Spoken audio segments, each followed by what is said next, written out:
Just given the projected path and strength of Milton that you were talking about, is any consideration being given to the president perhaps skipping his trip to Germany and Angola? So the president is monitoring this very, very closely. I just talked about how he's gotten updates about the hurricane, and obviously continuing to get updates on what is happening on the ground after the horrible Hurricane Helene.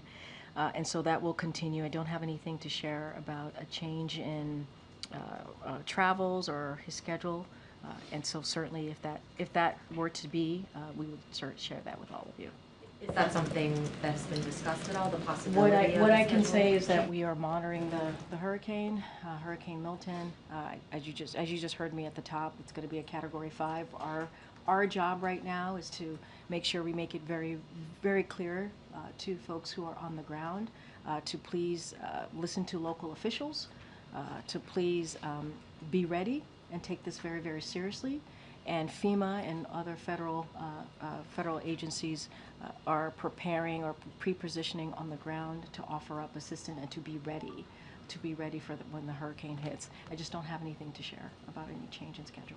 Just a quick question on the Middle East. Is the White House currently doing anything to actively push the Lebanon ceasefire proposal that you all announced a few weeks ago?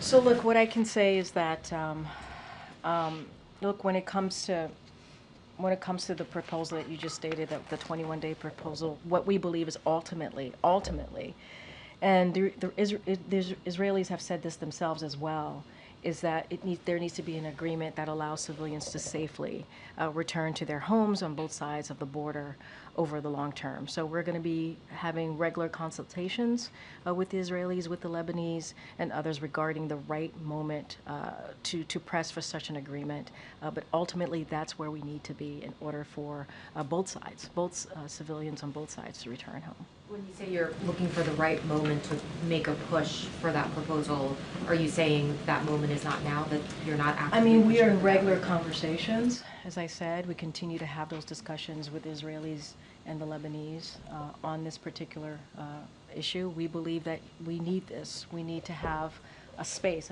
You heard me speak about this, to have some space, some diplomatic dialogue in order to get there. And so, that's what you would need, is a ceasefire in order to get there. We're going to have those conversations, and we're certainly, when the right moment to press for such an agreement, we will do so. But the conversation, those discussions continue. Okay, but it would be correct to say that the White House is not currently actively pushing on that proposal. What I can tell you is we continue those consultations with the Israelis and the Lebanese. That's what I can share. Go ahead.